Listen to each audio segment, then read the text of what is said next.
Welcome to today's noontime lecture at the Moravian Archives. My name is Paul Poiker, and I'm archivist at the Moravian Archives. We would like to ask you to turn off your microphones for the duration of the presentation. Afterwards, there will be an opportunity to ask questions, and please put those questions in the chat. This lecture is going to be recorded, and in order to protect your privacy, please turn off your video as well. We will make a recording of this lecture available on our website. Just allow us some time to edit and to add subtitles. Today's topic is the 1792 Lehigh Bridge as a turning point in Bethlehem's history. And it is my honor to introduce to you our speaker. Dr. Kate Carté Engel is an associate professor of history at Southern Methodist University. She holds a master's and a PhD from the University of Wisconsin-Madison. Kate Carté is well known to most of us. She's been involved with Moravian history for many years. She has presented lectures in the Lehigh Valley at many occasions. She's one of the contributors to the original Bethlehem Digital History Project website that is currently undergoing a revamp. Dr. Carté is a member of the editorial board of the Journal of Moravian History. Her book, Religion and Profit, is the standard work on the general economy, the communal household that existed in Bethlehem between 1742 and 1762. It was published by the University of Pennsylvania Press in 2009. And this book has drawn attention to the financial aspects of the Moravian movement. After Dr. Carté completed Religion and Profit, she went on and published her second book, Religion and the American Revolution, An Imperial History, published by the Omohundro Institute for Early American History and Culture in 2021. And I'm sure that as an expert on the American Revolution, she is in much demand, especially in this year when many Americans commemorate the anniversary of the American Revolution. We have asked her, however, today for a different topic. In connection with our exhibit on bridges in Bethlehem, we invited Dr. Carté to speak to us about the first bridge across the Lehigh River, which went up in 1792. The discussion leading up to the construction of the bridge reveals interesting aspects about the Moravian community of Bethlehem. And now, I would like to hand it over to our speaker. Please join me in welcoming Kate Carté.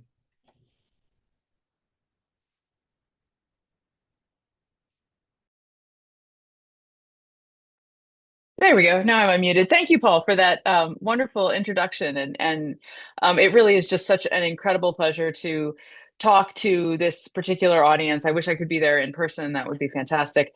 But it is just such a pleasure to revisit the Moravian community and the Moravian archives that have just continued to hold such an incredible fascination for me. I'm going to go ahead and share my slides here. If I can make that work. Is that coming up right? It is. Yes. Yes. Okay, good deal. Okay.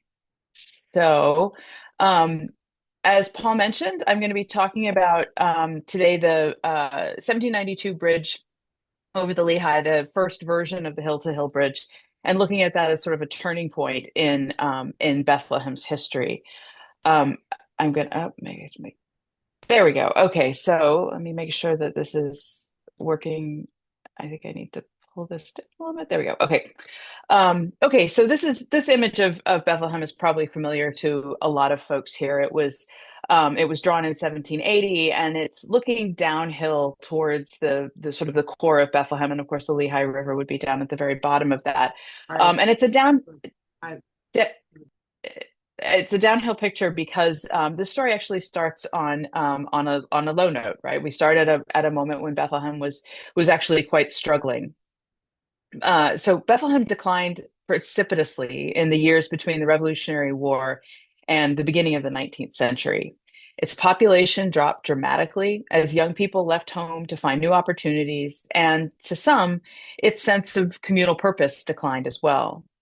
This once energetic and united community limped towards the future, perhaps even aware that its greatest achievements, some of the largest stone buildings on the eastern seaboard, British North America's first mechanical public waterworks, successful efforts to Christianize Native Americans, the largest communitarian settlement in colonial North America, all of these things were in the past. Most of the town's chronicles have preferred to gloss over this period between the end of the Revolution and the opening of Bethlehem to non-Moravian residents in 1844, but those who do write about it paint a picture of a community in disarray. Falling population, mounting debts, and internal dissent provide ample evidence of a town that was down on its luck. The young men, members of the Single Brethren's Choir, became such a behavior problem, in the words of one historian, that some among them disturbed the services in the new church across the street with their rowdiness, which also meant they were not attending them. Another historian similarly described a system that had lost its purpose, while Joseph Levering, the author of the sort of massive town study of Bethlehem done in 1903, lamented the quote, old heroic days of Bethlehem were a thing of the past, never to return. So the assumption is that this period was quite dismal. So how do we explain that at precisely this moment, Bethlehem built the first iteration of the hill-to-hill bridge? Why would a community that appeared to be in decline undertake such a bold endeavor? It was not an easy choice. And as we'll discuss today, not all Bethlehem's leaders wanted to build it. Bridges are both practical and symbolic. They can ease otherwise cumbersome traffic and encourage commerce, but they also signal an openness to be connected to whatever world lies on the other side, good or bad. On the one hand, many of Bethlehem's leading residents saw the bridge as an opportunity literally to connect their town to Pennsylvania's economic future. The bridge would, its supporters hoped, increase commerce in the struggling religious enclave and help to build new commercial connections to the wider region. But not everyone agreed with this vision. And here we have a picture of the quite elderly John Etwine, who was at the head of Bethlehem in this period. Despite the project's widespread support, Bethlehem's principal spiritual and political leader, Bishop John Etwine, saw catastrophe as the only possible outcome of creating such a physical link to the outside world, of building this bridge. His objections to the bridge led to subterfuge, and open strife marked the planning of the first bridge. And these were really shocking incidents in the town's normally bucolic administration. So what I'm going to do today is look at the building of this first bridge, the decision to build this first bridge, really, from Etwine's perspective. And that means looking backward as much as looking forward. Etwine was an older man, and he's putting this in the context of his experience there. And we'll try to understand why he didn't want this new bridge to be built. So to start with a little bit of background, which may be familiar to some or most of you, but I think it is important to sort of setting the stage here to how we understand Bethlehem at this particular moment. This image comes from Bethlehem during its heyday, during the 1750s. The starting point from which Bethlehem declined was a high one by any measure. The hundreds of congregants who lived in the town dedicated their time and labor wholly to the church's work, and they gave over such basic and personal decisions as whom to marry and what trade to pursue to church authorities. The community was so tightly organized and apparently so harmonious that the opinions of individuals, even of key leaders, often disappear from town records. Scores of archival volumes are marked by uniformly bland, passive constructions stating simple conclusions. For example, one June 1754 session of the Community Council, the Gemeinderat, recorded succinctly that, quote, brother and sister Graf will move to Nazareth in order to take charge of the nursery from day to day. This record didn't make any mention of whether the Grafs desired such a move in the first place. The community's philosophy of governance was made clear at the end of that session when the secretary bluntly recorded, one expects nothing other than that all brothers and sisters will be notified of what is contained here, will understand it with love, and will lay it before the Savior. Otherwise, they will register their opinion either by mouth publicly or privately, as they prefer, if they here or there find something to mention.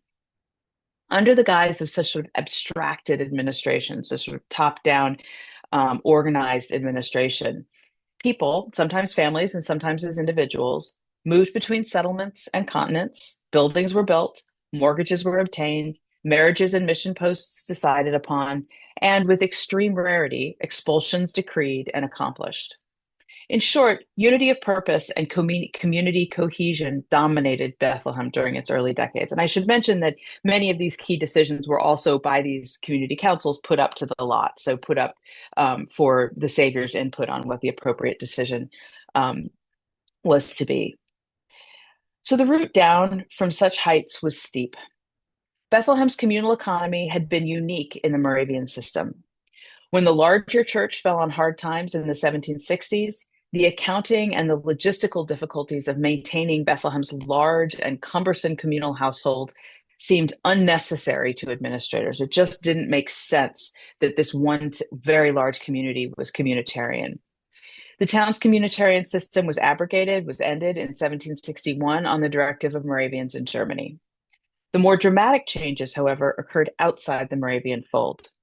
The frontier, at least around Bethlehem, had been tamed, this is a word they would use, by years of racialized warfare that pushed the province's indigenous inhabitants westward.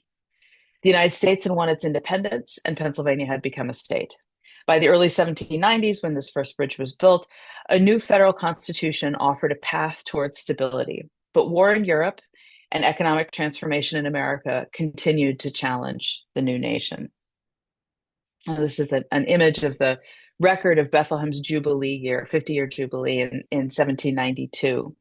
And at that event, Bishop Etwine wrote, presumably said, "Who would think that in the year 1740, here and the whole region north of us was wild, and here and there only a little Indian village. And now, nigh on 200 miles past us, straight north, is all settled." So a great deal had changed since they had founded the community. Bethlehem had weathered these transitions, but it could not keep up with the frantic pace of change unfolding around it. Demographics, easier to measure than community energy, paint a clear picture. After briefly spiking to over 1,000 residents during the 7 Years' War, Bethlehem's population had settled to around 600 by 1770, and there it remained into the 19th century. So that sounds like stability. But during the same period, the population of British America and Pennsylvania nearly doubled, so they're falling way behind. Particularly hard hit, the Single Brethren's Choir of Bethlehem, the core of the labor force, declined from 120 members in 1776 to only 43 in 1799. In 1 year alone, 1793, that group lost 20 members, 9 of whom left the Moravian Church altogether. There are other signs of change and decline in Bethlehem as well. The church struggled to maintain the same level of income that it had enjoyed during previous decades. More and more businesses were sold off or went into the red or simply closed down. By the 1790s, even the town's principal shops, the store, the tannery, and the dye house, began to experience unprofitable years. Amidst a nation deep in the throes of often painful new beginnings, Bethlehem suffered through an era of decline. So that's our depressing backstory. And here's our older gentleman. I have to say, I originally engaged this stuff when I was much younger, and it makes me a little bit uncomfortable how much this project is thinking about Etwine as an older man, because I am much older than I was. So here's an older Etwine. This is the world that he's returning to. This world that has come to struggle. And he knew when he returned to Bethlehem on January 9th, 1792, after a short trip to New Jersey, that he was not coming to the town he had first encountered in 1754. He nevertheless believed himself to be firmly in control of a place he had ushered through the trauma of the Revolutionary War and governed for nearly a quarter of a century. To his surprise, he arrived home to find what he considered a great betrayal. Since the preceding September, town residents had been contemplating building a bridge over the Lehigh River in order to connect Bethlehem more closely to Philadelphia, New York, and to the Saucon Valley. The project would also place the town within easy reach of travelers on a newly planned state road between Philadelphia and the Wyoming Valley. So as state leaders were sort of mapping out a new transportation infrastructure, people in Bethlehem are trying to make sure that they're not cut out of that new infrastructure, sort of like being bypassed by an interstate. Etwine had opposed the bridge from the start, and he had used his influence as Bethlehem's leader to table the venture permanently, or so he thought. But the remainder of Bethlehem's leading citizens disagreed with Etwine over the viability of the bridge plan. They, the project makers, as he called them, made use of the opportunity of his absence in New Jersey to reopen the topic. During the first Gemeinderat of 1792, someone gave a slip of paper without names, that's how Etwine describes it, to the council, requesting it bring the matter of the bridge back into consideration. The council did just that, appealing for opinions from the community for and against the idea of building a new bridge and setting the stage for a final decision at their next meeting 2 weeks forward. This anonymous, officially at least, extra procedural action defied Bethlehem's traditional authority structures and explicitly circumvented one of the church's most esteemed members. Without Etwine's support, without even his presence, the issue moved forward. Etwine responded angrily when he heard what had happened. He wrote peevishly that he would remain outside of discussions on the subject from that point forward. In other words, if the town would not heed his leadership on this issue, it would be deprived of his guidance entirely. So here's an image of the bridge actually as constructed, moving forward in time. So as we talk about the bridge in more positive terms, we'll look at it at a hill-to-hill bridge in a more positive light. When the Gemeinderat reopened deliberations in mid-January 1792, the bridge's proponents repeated arguments they'd been making since the bridge had first been proposed the preceding fall, that it would encourage commerce and help the town's economy. The College of Overseers, another of the town's governing councils, had recorded in September 1791 that from every perspective, it would be beneficial if the building of a bridge over the Lehigh would be undertaken. They saw it as protecting Bethlehem's competitive edge in the growing backcountry Pennsylvania market, and they worried that one would lose all travel through here if a bridge across the Lehigh were built elsewhere, a development that would be to the great disadvantage of the trades in Bethlehem, according to them. Indeed, that the bridge might be a shot in the arm for the town's economy seemed a common vision for all who supported the project. Peter Youngman, a gristmiller, wrote that he looked on the bridge as a very fine project and very useful for Bethlehem. For local residents, a bridge would be preferable to the existing ferry, he continued, since ferry costs sometimes equaled or exceeded the cost of the grain brought over on it. And if you think about the added transportation costs involved in such a transaction, that would be that would sort of nullify the point of shopping in Bethlehem. John Heckewelder, one of the Moravians' most prominent missionaries, noted that the bridge would make the market better, probably cheaper. Moreover, he continued, the bridge would draw travelers here and stimulate commerce. Christian Renatus Heckewelder, Bethlehem's storekeeper and John's brother, pointed out that a bridge would make life easier for his customers, as they would no longer have to hurry back across the ferry to take care of their animals, a situation which had sometimes meant that they left without completing their business. Again, commenting from the businessman's perspective, Christian Renatus also pointed out that the craft masters in town would be free to give toll subsidies and discounts to their customers as an incentive to increase business. Aside from increasing commercial traffic, the bridge's proponents saw other benefits from the project as well.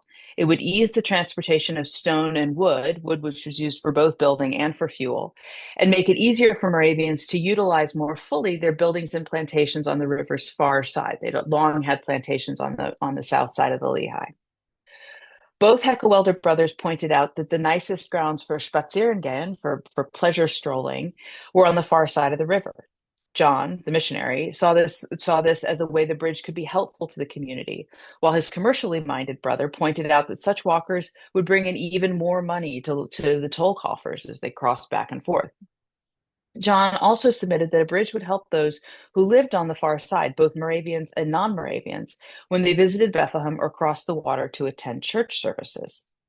It will also serve poor people, he said, who must by night and poor weather hurry to the doctor or the midwife.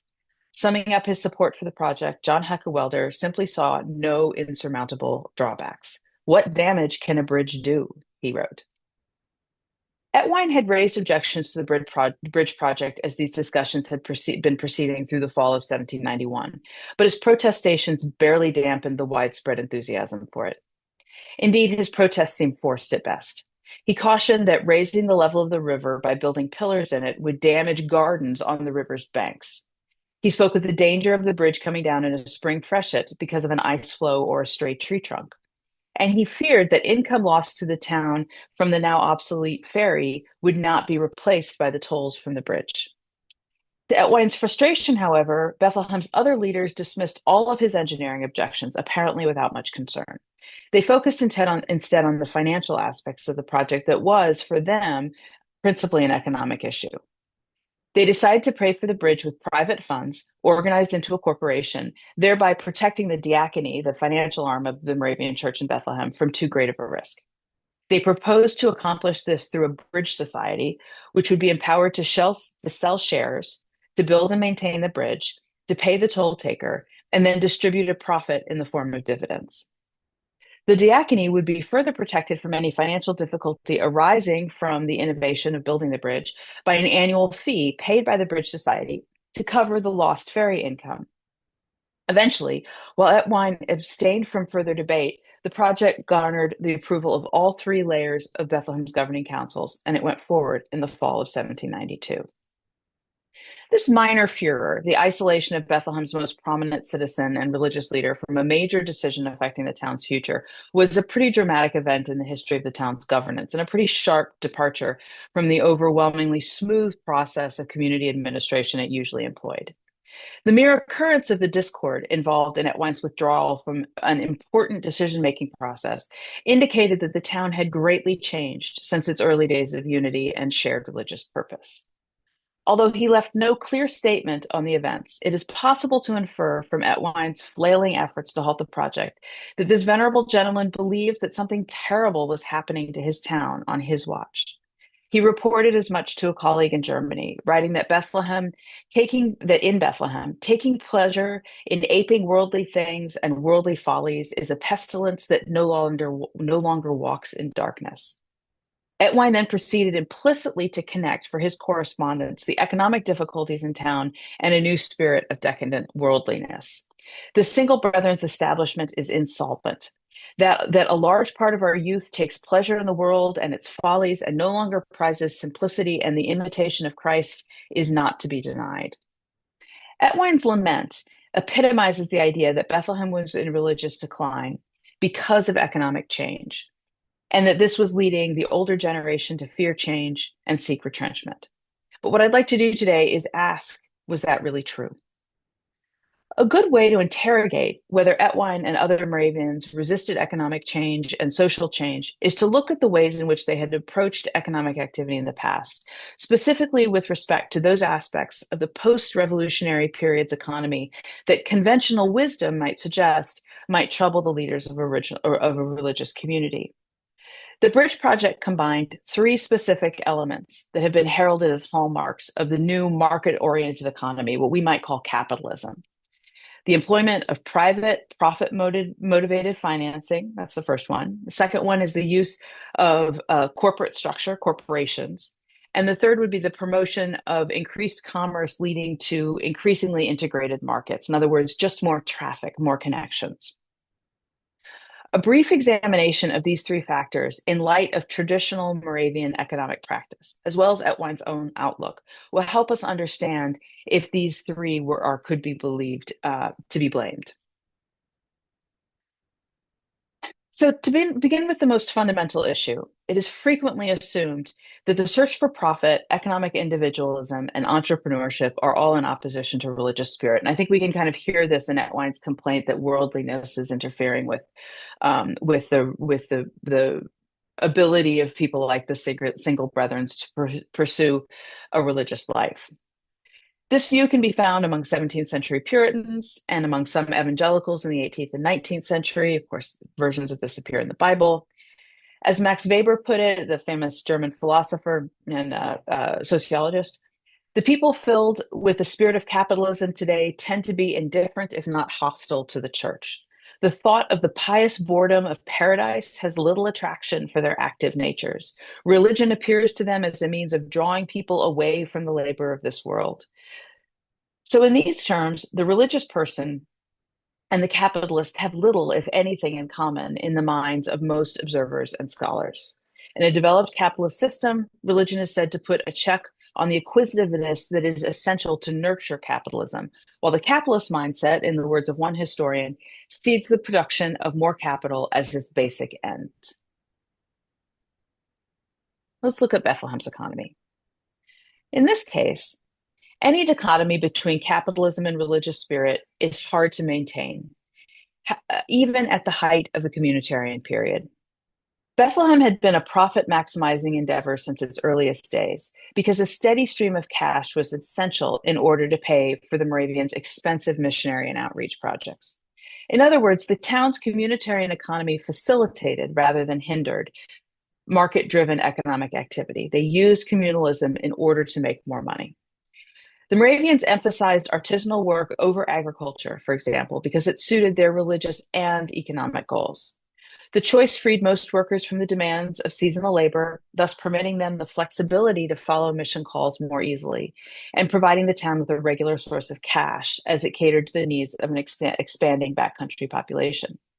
Bethlehem's tanners, millers, and smiths earned a good reputation in northeastern Pennsylvania, and the town store served to funnel thousands of pounds of cloth, coffee, sugar, and other items into the countryside. The church owned all of these shops, a fact that fundamentally differentiated Bethlehem from other mid-Atlantic towns. Community leaders and councils governed these businesses just as they did all other aspects of life in town. Individual craftspeople, employees, rather than the small business people one associates with artisanal work, had both greater security and less freedom than their counterparts in other towns. The deeper pockets of the Moravian church smoothed over difficult years for some artisans, while others found their shops closed down and themselves reassigned when a business was deemed no longer appropriate or profitable by church leaders. This was, in short, a religious society using Pennsylvania's nascent consumer economy to finance its religious work. Preaching to the unconverted was its mission, and capitalism was its method for reaching that goal. So as a part of this, private capital, so individual capital, was essential for maintaining Bethlehem's economic system and ensuring that the communal household turned a profit.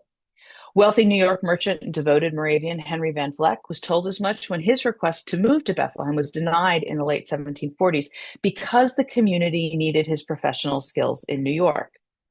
Later, during the 7 Years' War, during which Moravians in both Pennsylvania and in Saxony suffered a kind of economic collapse. Bethlehem's leader at that time, Joseph Spangenberg, worked to instill the values of charity in the Moravians, both inside and outside Bethlehem, teaching them to put aside a bit of money each week as individuals for the needs of the financially overextended International Moravian Church, which would otherwise, so Bethlehem wouldn't be hit with a big sum at the end. And this project was called the Mitleidenheit. It was a fund to help to have all Moravians sort of help to bail out the church in its moment of economic trauma. But in Bethlehem, I think this is a particularly interesting project because Bethlehem at the time was still communitarian. It was about to transition, but it was still communitarian. And asking people who do not labor for their own profit to nonetheless save money privately is a real mark of the value they placed on individual financial stewardship and individual financial contributions. After the transition to a market-based system, Bethlehem's leaders used the profit motive as a way to encourage healthy business in town, giving some craftsmen a percentage of their industry's profit rather than a salary. By protecting private property, nurturing ideas of charity, and supporting the growth of personal wealth within Bethlehem, the Moravians had long endorsed the role of private initiative and profit in Bethlehem's religious work.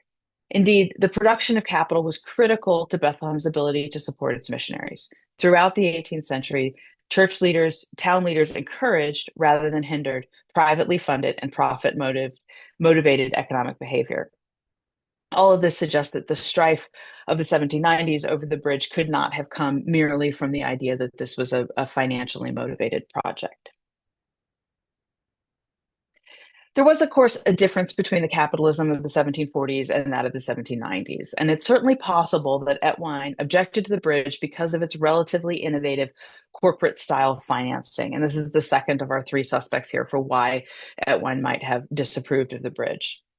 So historians have frequently pointed to the extension of corporate privileges as one of the signs that the market revolution, or this sort of rapid expansion of capitalism after the revolution, that the market revolution was taking hold. After the dislocation and depression of the Revolutionary era, increased state support for private initiative in the 1790s led to a veritable explosion of new banks, transportation projects, and a steadily increasing, though still kind of small, number of for-profit corporations. This evolution marked a shift from preserving the privileges of corporate status for those who served the community, which was the sort of early modern idea of a corporation. It was something done for the public good, such as churches or universities, and now extending those privileges to those who were serving the market by building roads and providing financing. The invigorated national mood of the 1790s was not lost on the Moravians, who worried that if the bridge project was not begun soon, quote, at this time when the spirit of improvements in the land is so great, they might lose their opportunity. Any assumption that Etwine objected to the bridge project because of its corporate style financing, however, can easily be laid to rest. The Moravians had an extensive history of combining religious and commercial ventures of exactly this nature.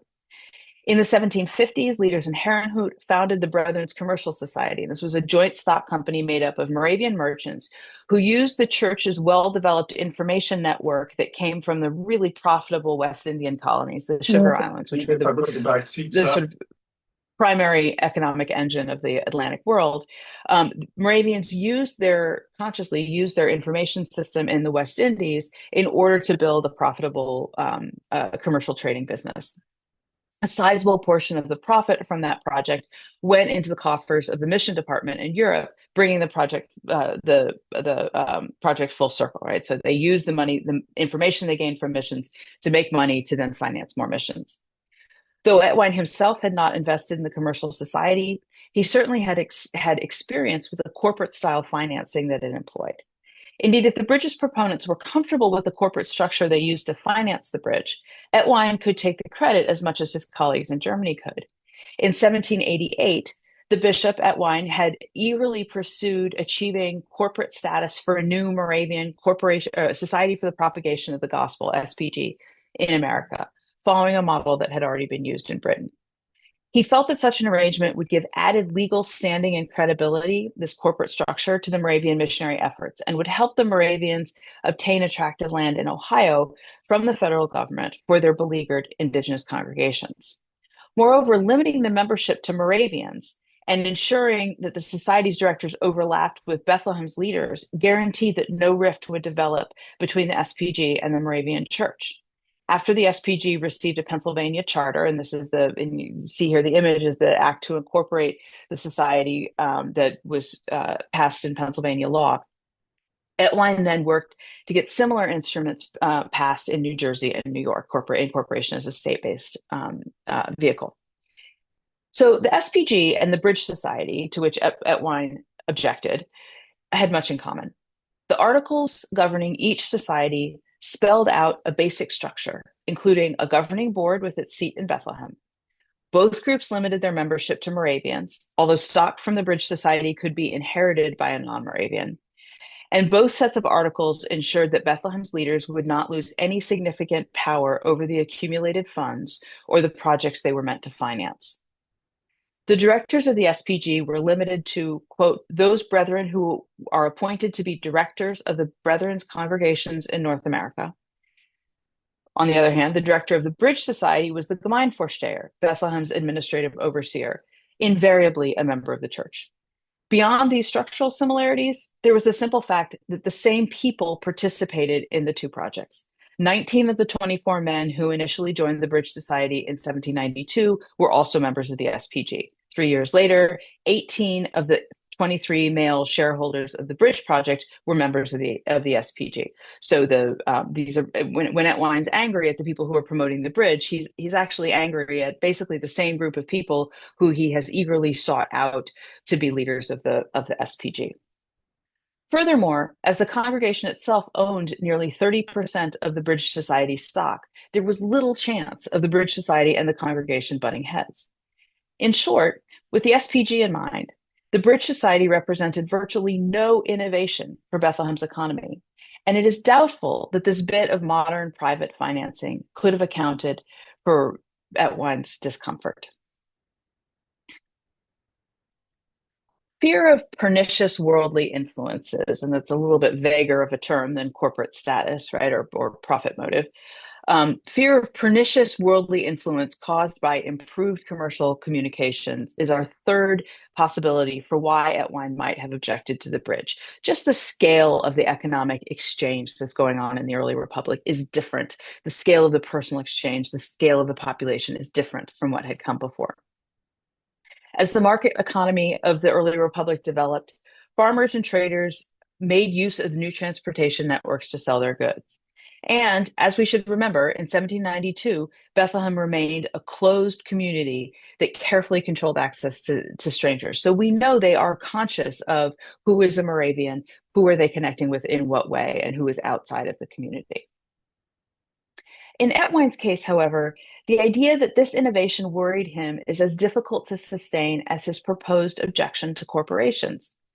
His interest in affairs outside of Bethlehem was deep and significant, and his incessant travels often brought him into contact with public officials and government affairs. He followed newspapers from around the colonies and from Germany, and he kept records of articles that interested him. And we mentioned that Paul mentioned the Revolution before. One of the places that I've run into Etwine is that when Pennsylvania rewrote its constitution in the very early 1790s, I believe, he wrote into the newspapers objecting to the removal of religious tests for office, assuming that it was essential to keep a religious test for high-ranking political authorities within the state of Pennsylvania. So he's engaged in political debates.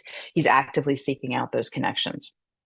He collected information on the national imports and exports of various countries, particularly England, a habit that suggests he understood how the far-flung markets of the Atlantic economy affected each other.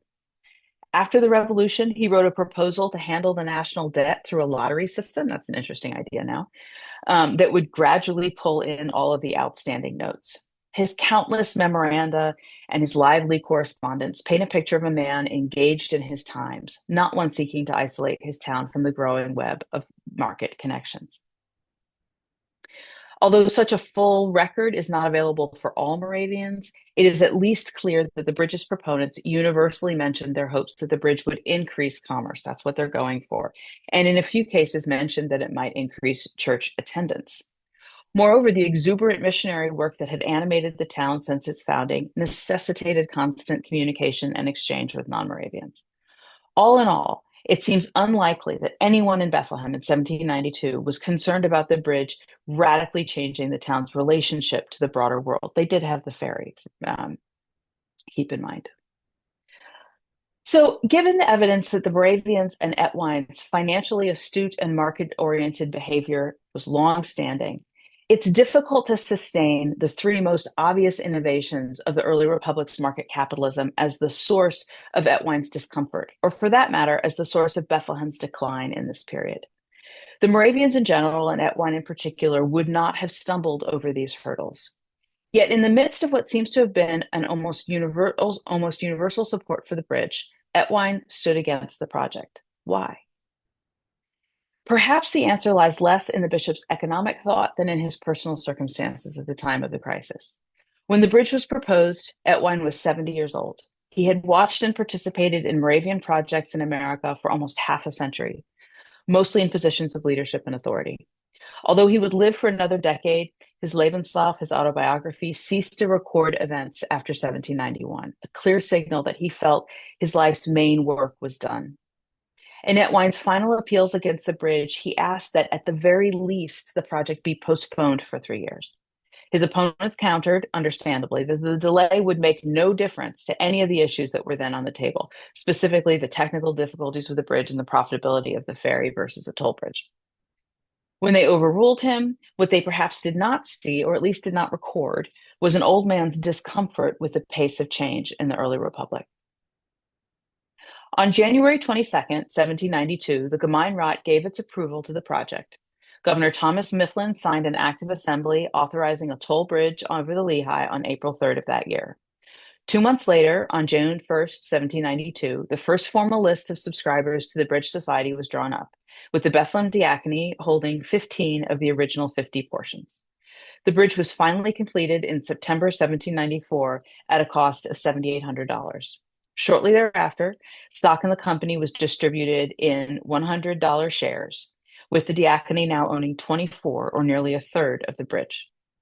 Despite some hesitation on the part of its aging leader, the Moravian Church continued, as it had during the colonial era, to take advantage of economic opportunities and to combine private initiatives and church fortunes. So where does that leave us? We have two unanswered questions: how to understand Etwine's discomfort, and also how to understand Bethlehem's decline. So as for Bethlehem, we have to look beyond the economy, and that means setting aside the most predictable and most sort of tried and true narratives for why this communitarian project would not last into the new economic era. We have to look to its changing mission. And that changing mission is its changing relationship to Indigenous peoples, its changing relationships to the religious work that in its early years had been right close around Bethlehem, had tied people on a very intimate level to their religious work. That work was now at a distance. It was professionalized. It was sort of itemized and organized in a way that really differentiated the local work of the people of Bethlehem from, or distanced them from, what was going on in the mission field. But what do we do with Etwine? On the whole, Etwine has not fared very well with this story. A tired old man, widowed, displaced by changes in his home and in his life's work, venerated but no longer obeyed, he appears almost pathetic. Yet he was certainly capable of recognizing, even lamenting, Bethlehem's distance from its missionary projects without blaming the bridge. So let's remember a younger Etwine. In this case, in the case of the 1792, the best advice is to believe what he said. The bridge was a bad idea. The engineering wasn't there. Two final notes demonstrate this point by way of conclusion. In 1798, when John C. Ogden traveled to Bethlehem to write about the wonders of this religious community, he devoted pages to Etwine, but he only wrote in passing that, quote, "The bridge across the Lehigh being out of repair, it was needful to pass the ford, which was safe and easy." Clearly, for all that the bridge had been heralded by its proponents, it was not the panacea they had hoped for. Finally, Etwine, who died in 1802, could have had the last laugh of all, if that was his nature, when the bridge came down in a spring freshet in 1815, proving that his technical concerns had been well placed after all. Thank you.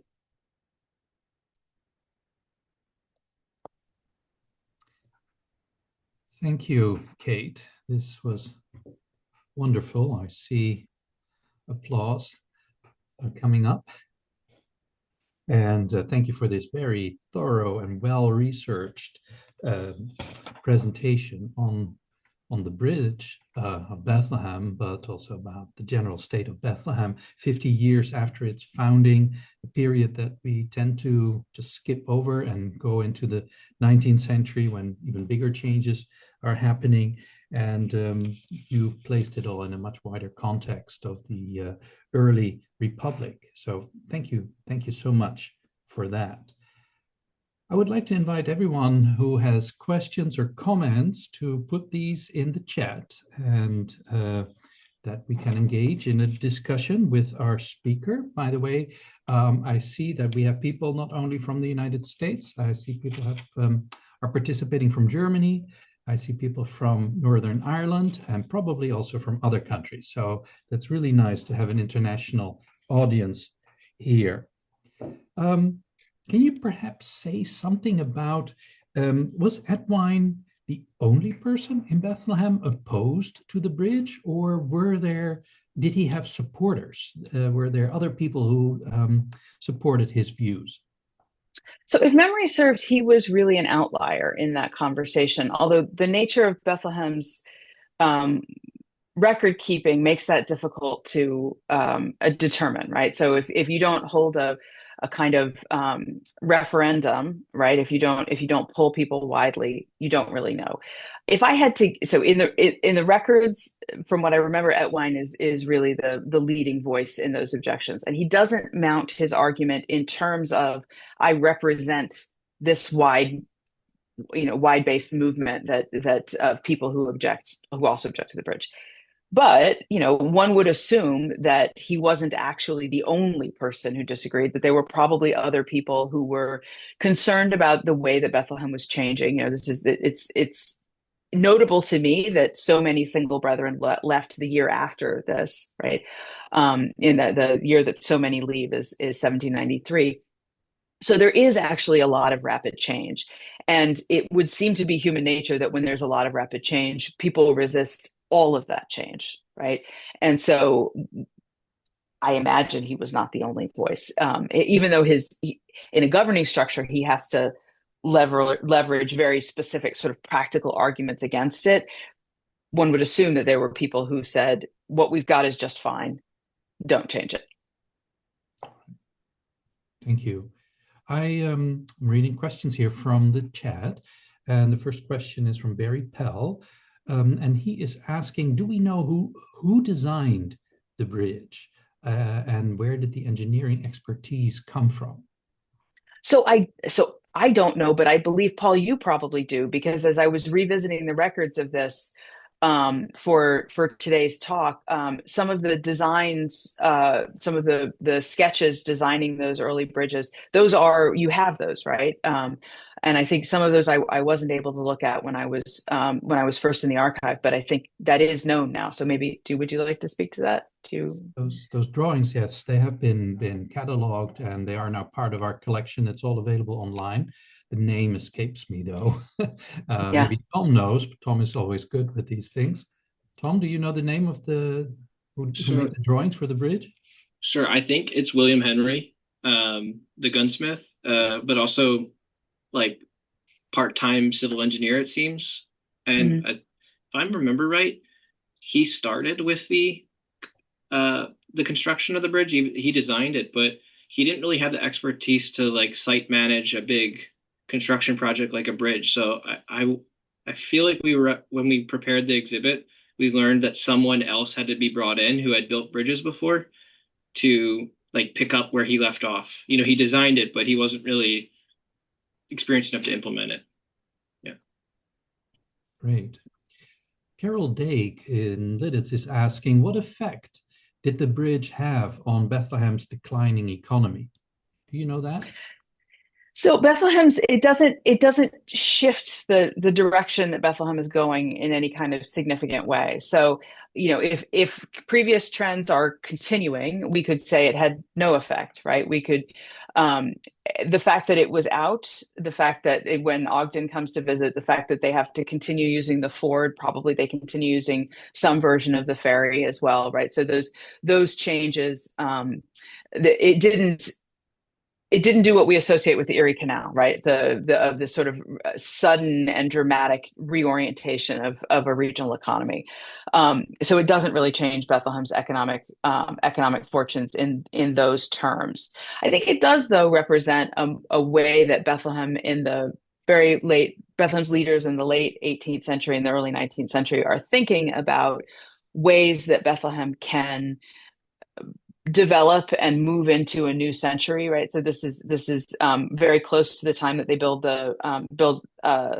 Central Church, right? Which is at the time that it was built could hold more people than lived in Bethlehem, right? So this kind of outward-looking vision, and I think that both economic and political and religious perspective serves them well as they move forward, right? So Bethlehem is obviously still a thriving community. It is still a place that people live in, and we don't necessarily make this connection all the time, but there are actually quite a few former communitarian settlements around the country that have become mostly museum pieces that are, former Shaker communities, or there's a variety of these places. The Ephrata commune, right? Places where once the initial religious mission dissolves, the town is pretty much abandoned, and that doesn't happen in Bethlehem. So just to keep in mind that there's another specter other than there's a specter of decline opposing the specter of thriving. And it's interesting you bring up Central Church, because Edwin was also not in favor of building Central Church where most of the people in Bethlehem wanted to build it. So the location of Central Church, where it is now, Edwin opposed to that, and he had another location in place. And then people just waited until he had passed away and then went ahead with the project of the church. Did you look at that discussion perhaps to see why, if that could shed light on his opposition to the bridge? I don't know. I did not, because I stopped, my project stopped before that moment. I just remember around the celebrations of it around a number of years ago. But I think what's really sweet about what you just said there is the deference to Etwine, the kind of sense of respect to this aging leader who's been so important. He died at 80. So as a 78-year-old, when those discussions are going on and they're just waiting a couple of years until he dies, right? They didn't have to wait, right? They could have just brushed him aside. I think there's something very gentle about that. Yes. I'm looking here at the questions in the chat, and there are some interesting comments. Someone is asking, Frank Crouch is asking, and in addition to who was the designer of the bridge, we talked about that. He is asking, who were the people, the laborers who actually built it, and where did they come from? Were they Moravians? Were they people here from Bethlehem, or do you know if they came from somewhere else?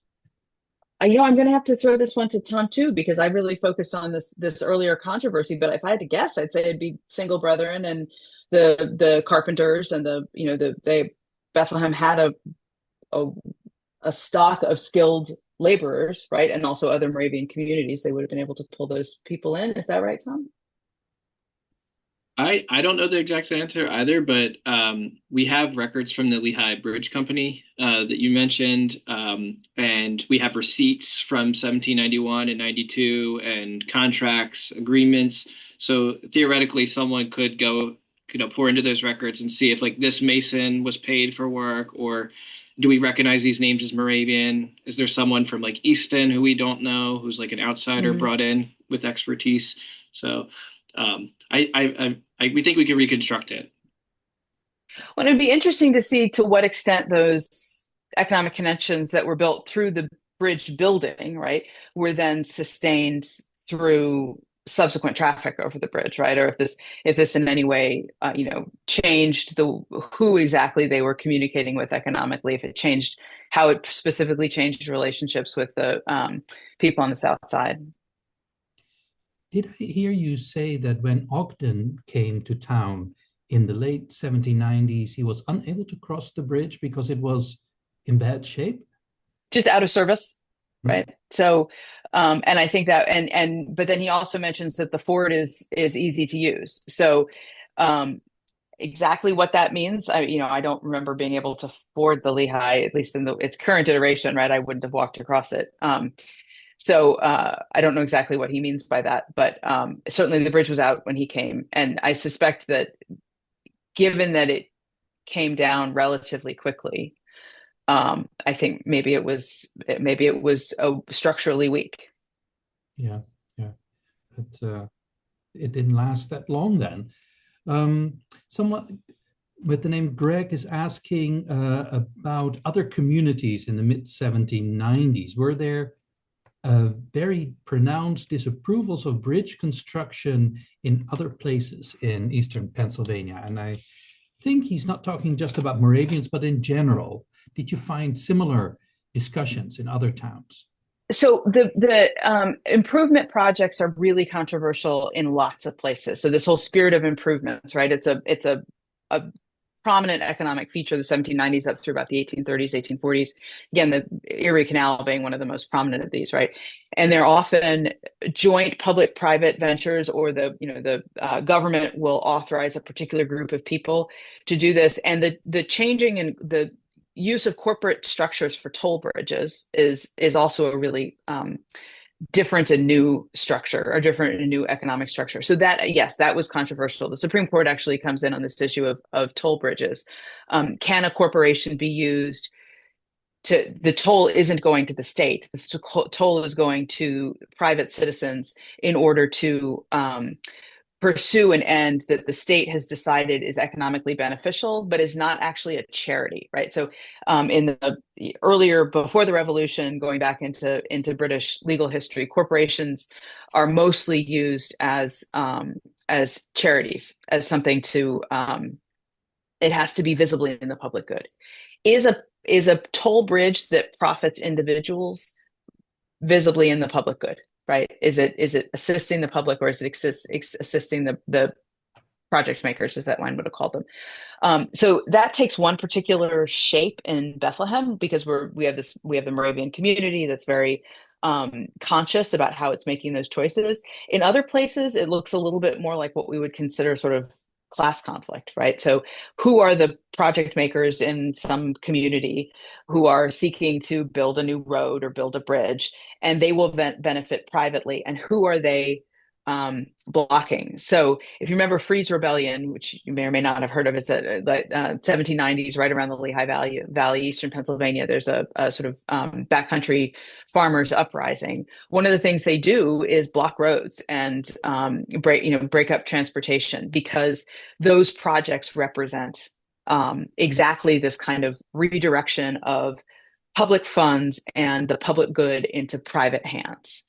So yes, absolutely, this is controversial. And in the long run, partly because the governments, both state and federal, decide that corporations can be for-profit entities, right? And, now corporations have incredible rights and privileges compared to what they used to have.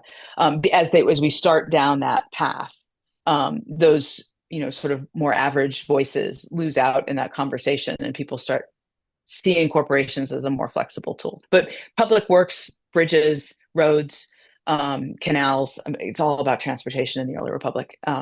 Those are absolutely the conflict points. Good. Thanks to, I should say. Great. Well, one thing that we've learned today, that Bethlehem was not isolated, and the problems that Bethlehem was faced with were problems that fit right into the discussion in Pennsylvania, or in the early republic. So with or without a bridge, Bethlehem was part of its context. Thank you so much for this very interesting presentation today. Looking at the chat, I see someone else who is watching us internationally said that he's watching from Scotland. So we have another country here that is part of our presentation today. And someone is asking where the church was supposed to go.